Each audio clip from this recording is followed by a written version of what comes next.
دادگاه نویه لنین شهر کورسک روسیه روز 10 سپتامبر سال 2023 شهروند 21 ساله تاجیکستان پرویز علی مردانزاده را در چارچوب پرونده پرسر و صدای زهرآلود شدن 22 مشتری دکان شاورما فروشی در شهر لگوو ولایت کورسک و مرگ یک دختر 23 ساله پس از استعمال شاورما این دکان تا 6 نوامبر بابز گرفت. پرویز در این دکان بدنام شده باعث شاورما پز کار میکرد. خدمات مشترک مطبوعات دادگاه ولایت کورسک جریان مرافعه این پرونده پرسر و صدا را با نشر و عکس و ویدیوها از تالار دادگاه انعکاس کرد. خبر داد که دلیل بحث پیشکی گرفتن پرویز علی مردانزاده این بود که مهلت ثبت نام او در لگوف الکه روز 7 سپتامبر به پایان میرسد.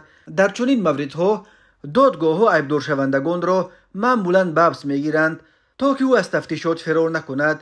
3 عیبدار شونده دیگر در این پرونده را که نیز زادگان تاجیکستانند ولی شهروندی روسیه را دارند دادگاه برای 2 ماه به حبس خانگی فرستاد. صاحب این دکان شاورما فروشی منصورشاه فیاضوف جیان 23 ساله شهریار فیاضوف که دانشجوی کالج بود و همزمان در دکان عمکش کار میکرد و مادر 46 ساله شهریار دلبر سنگووا که در آنجا باعث یاور کار میکرد و شاورما پز دوم پرویز علی مردانزاده روز جمعه 8 سپتامبر از جانب کارمندان کمیته تفتیشات دستگیر شدند.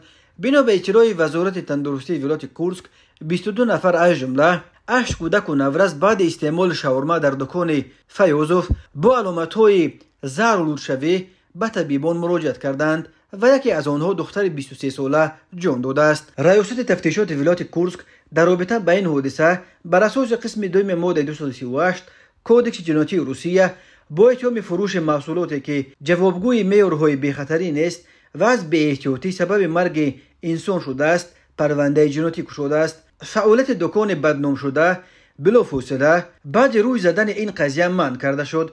بزادگان تاجیکستان بر اساس قسم 2 ماده 238 همچون جزا جریمه به مبلغ تا 5 میلیون روبل و یا تا 5 سال کارهای اصلاحی و یا تا 6 سال زندان با جریمه به مبلغ 5 میلیون روبل تهدید میکند.